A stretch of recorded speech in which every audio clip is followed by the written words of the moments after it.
छछनत बा लोग कबले हवा मिठाई खियाई, छछनत बा लोग कबले हवा मिठाई खियाई, बिदक गईल बा घोड़ा कबले एड़ लगाई।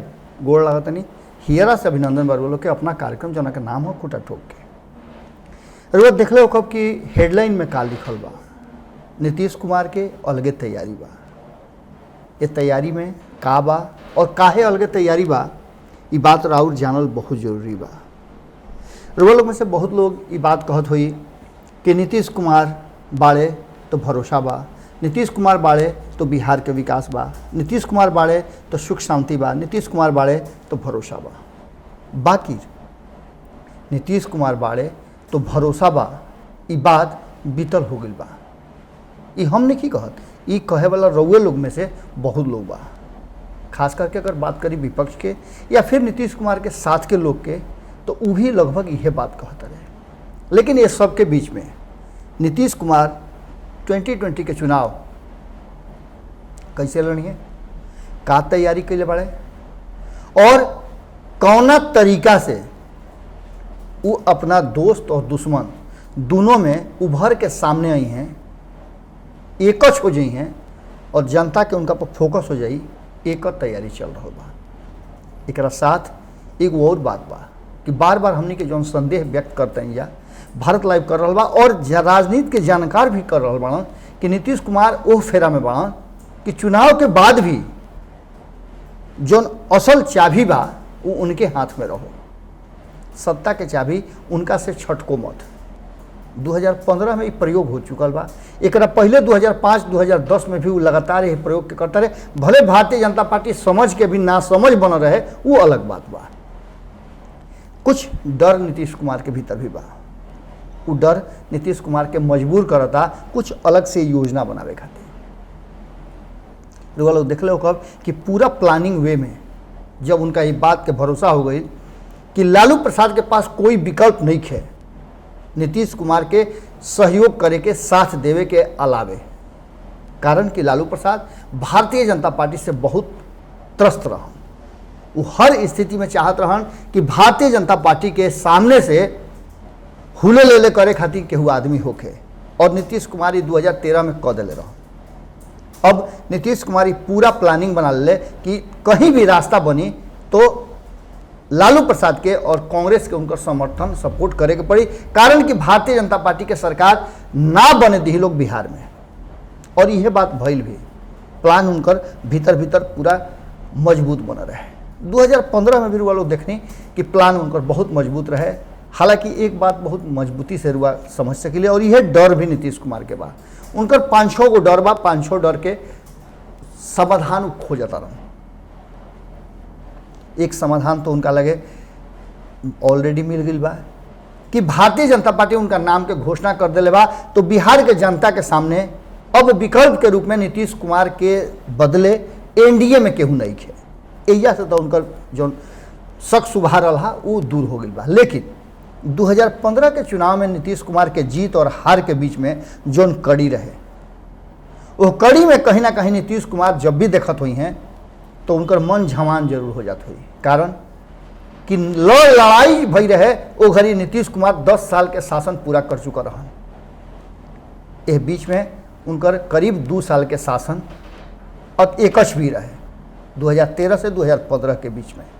एक पहले एगो लोकसभा के चुनाव भी भई रहे, जौना में करारी हार नीतीश कुमार के भई रहे। एक बाद 2005 और 2010 के 2 साल के जो उनकर काम रहे, वो काम के उनका लगे बहुत बड़ा एगो फायदा रहे। लेकिन ओकरा बावजूद भी लालू प्रसाद जिनका के हरा करके वाई रहन, वो 2015 में उनका से बेसी सीट ले, जबकि दोनों बराबर बराबर सीट पर रहन। अब नीतीश कुमार के 2020 के चुनाव में यह बात ज़्यादा मजबूर करता, और एकरे से बाहर निकले खातिर वो योजना बना रहा बड़े। वो लगातार देख लो कि आरजेडी के एमएलसी के तोड़ करके अपना पार्टी में शामिल कराना एक पहला डर के पाटे खातिर एगो रास्ता रहा। अभी भी बात कहल जा रहा बा कि सेंधमारी जबरदस्त चल रहा बा, और कभी भी आरजेडी से 2 दर्जन के आसपास विधायक उनका खेमा में चल दी हैं। हो सकेला कि ऐसा हो जाए, और ये डर के दूसरा कारण बा। एक साथ साथ एक डर और बा नीतीश कुमार के, डर के फहरिस्त लंबा बा, और यही चलते तैयारी भी मजबूत हो रहा बा। नीतीश कुमार के भीतर ही भीतर यह बात के डर बा कि कहीं आरजेडी के तरह जैसे 2005 में पूरी तरह से खंडित हो गई रहे, आरजेडी के हरावे खातिर ओकरा में बड़ा सेंधमारी भई रहे और कई गो नीतीश कुमार के पास ऐसा नेता आई रहन जो लालू प्रसाद के दाएं और बाएं बैठत रहन। एक बार फिर से 2020 में यह तैयारी चल रहा बा और यह वो डर के दूर करे खातिर नीतीश कुमार अपना के मजबूत करता रहे। रुआ रात बिरात में अनहरिया में जब भी कोनो परछाई देखो तो कब तो डर होत हुई, तो मोबाइल बा तो मोबाइल जलावत हो कब, या फिर रुआ हनुमान चालीसा के जाप करत हो कब, या जौन भी रुआ लगे साधन बा उस साधन से अपना के मजबूत करे के प्रयास करत हो कब। वैसने सुपर स्टेटस जौन बा उ नीतीश कुमार के भी हो रहा बा। उ कोई ना कोई तैयारी चाहता जौना से उनको मन मिजाज मजबूत रहे। एक साथ साथ डर के और भी कई कारण बा। 15 साल तक नीतीश कुमार शासन कैले और 15 साल के बाद एंटी इनकम्बेंसी भी लागू होला। जनता जोड़ घटाव गुना भाग करे लगेली और विपक्ष ई बतावे लगेला कि 15 साल में सरकार का ना कैलस, का कैलस सरकार बतावेले और का ना कैलस ई जनता के बीच में विपक्ष लेके जाले। हालांकि अब के हाली इस संभावना थोड़ा कम है, ऐसे कि कोरोना संकट के दौरान लोग डोर टू डोर जाए में थोड़ा सा मुश्किल हुई। डिजिटल माध्यम से चुनाव ज़्यादा प्रभावशाली हुई अब के हाली। एक अलावे एगो डर के सबसे बड़ा कारण बा कि लालू के जलवा 2015 के बाद लोग बतेबे कनी कि लालू रातों रात अपना जलवा से वो पासा पलट सकेले कभी भी। कारण कि बिहार के जनता के नब्ज पकड़े में लालू ऐसा राजनीतिक डॉक्टर बड़ा माहिर मानल जाला। लेकिन एगो एमे दिक्कत बा कि लालू प्रसाद जेल में बाड़े, जेल से बहरी आवे के संभावना अभी तक छिन्न बुझाता। अगर वो निकल गई तब तो बड़ा डर नीतीश कुमार के अगर बा तो होखे के चाहिए, लेकिन अगर ना निकल ले ओकरा बाद भी नीतीश कुमार के डर बड़ा बा। ना निकलला के डर अगर भजा लेलस लोकसभा में ना भजा पाओ लोग, लालू परिवार और खास करके तेजस्वी यादव, मीसा भारती हालांकि अपना पिता के तस्वीर लेकर के अपना चुनाव क्षेत्र में खूब घूम ली, लेकिन ओकर फायदा उनका ना मिलल। हालांकि बहुत टक्कर के लड़ाई भई रहे और ओकरा में राम कृपाल यादव से वो फिर हार गई। हालांकि हारे के तो वजह से लालू भी हारा रहन और वो भी अपना ही बगल में खड़ा आदमी के जिनका के राजनीति के ककहरा सिखौले उनके से, रंजन यादव से। लेकिन खैर आगे के बात बा कि कहीं ना कहीं लालू प्रसाद के अगर नाम के, उनका बीमारी के, उनका जेल के और लोग के अंदर में अगर उनकर गरीब गुरबा के नेता के रूप में, सामाजिक आंदोलन के नेता के रूप में, जेपी आंदोलन के एक बड़ चेहरा के रूप में, 15 साल शासन के रूप में, दया के रूप में, संवेदना के रूप में अगर इस जगावे में तेजस्वी यादव और आरजेडी या उनका साथे वाला दल कामयाब हो गई तो नीतीश कुमार के डर होके के चाहिए। कारण कि तब पासा पलट सकेला। एकरो से बड़ा डर बा कि एनडीए में रुआ देखा तानी कि कौना तरीका से सब कुछ चल रहा बा। एनडीए में भारतीय जनता पार्टी लगातार नीतीश कुमार के साथे बा, ई बात के घोषणा कर रहा बा। लेकिन भारतीय जनता पार्टी के अंदर जब नीतीश विरोधी खेमा बा ओकर चुप्पी नीतीश कुमार के ज़्यादा डरवा रहा बा कि कहीं भीतर भीतर भारतीय जनता पार्टी का ऐसा प्लान तो नहीं है कि जौन लोग एके हाली छू बोली और चुनाव के समय में सारा लोग नीतीश कुमार पर अटैक कर दी और नीतीश कुमार के पत्ता साफ हो जाए। ये डर नीतीश कुमार के बाद। यही से नीतीश कुमार अपन बाह मजबूत करे खातिर महागठबंधन से एक तो एमएलसी एमएलए तूड़े के फेरा मांग और दूसरा महागठबंधन के दल के भी अपना दल में, अपना नज़दीक, अपना भीरी ले आवे के तैयारी करता। एक साथ साथ एगो तैयारी और चल रहा बा कि तीसरा मोर्चा के हवा पानी मजबूत कल जा रहा बा। अगर नीतीश कुमार के महागठबंधन यानी कि आरजेडी के अगुवाई वाली खेमा और बीजेपी के अगुवाई वाली खेमा से अलग कहीं विकल्प के तलाश करे के हुई तो नीतीश कुमार का करी ओकरा खातिर तीसरा विकल्प के रूप में एक मजबूत खेमा तैयार करता रहे जौन की रुआ लोग के नज़र भी आवत हुई। चिराग पासवान विरोध कर रहा बा और भारतीय जनता पार्टी चुप बा उनका विरोध पर। हालांकि अमित शाह से जौन बातचीत भइल वो बातचीत के लब्बो लुआब का बा ये तो बाद में पता चली ओकर असर का हुई। लेकिन कहीं ना कहीं अंगुरी डाल करके भारतीय जनता पार्टी के जो रणनीतिकार बड़े वो नीतीश कुमार के बार बार चेक कर रहे बड़े।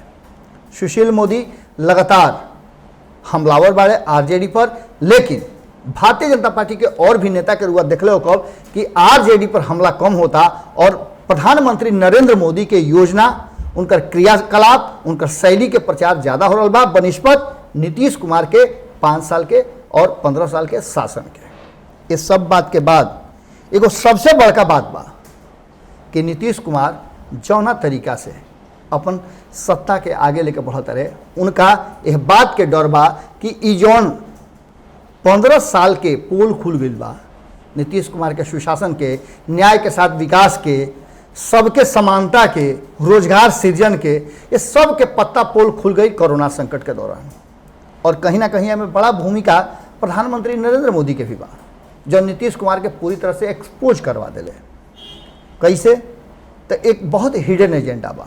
कोरोना संकट के दौरान रुआ के लॉकडाउन में अपना घर में रहे के बात कहल गई और एकरा साथ साथ घर में रहला के बाद रुआ मूलभूत आवश्यकता के जरूरत के महसूस होखई के बाद खाना पीना खातिर, घर परिवार खातिर, और कैसे रुआ अपना परिवार के पेट पोसब, एक रास्ता पूरी तरह से बंद हो गई।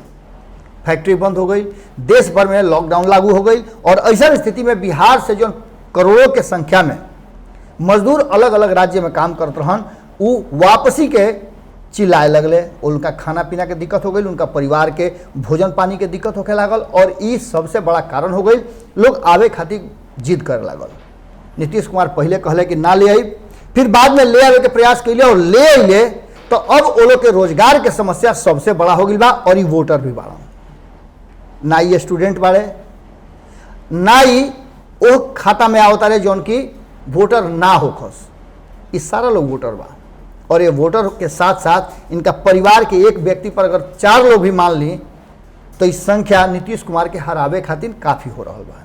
ई डर नीतीश कुमार के बार बार साल रहा बा और यह कारण बा कि वो बहुत बड़ी तेजी से योजना बना रहा बाड़े और योजना कितना कारगर हुई 2 महीना में, एकरा पर भी प्रश्न चिन्ह लागता। हालांकि तेजी बहुत ज़्यादा बा।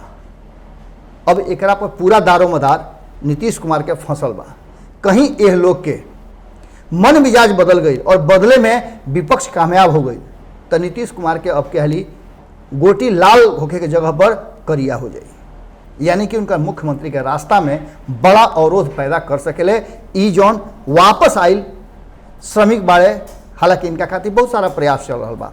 अब एजा प्रश्न ई बा कि इस सब में जहां एक तरफ भारतीय जनता पार्टी आपन अलग से तैयारी कर रहा बा, हालांकि देखावे में सब एक साथ बढ़न, लेकिन भारतीय जनता पार्टी जौन तैयारी कर रहा बा, भारतीय जनता पार्टी जौन सोच रहा बा कि उस संख्या बल के आधार पर आवे वाला बिहार के भविष्य के निर्णय करी कि बिहार में का हुई।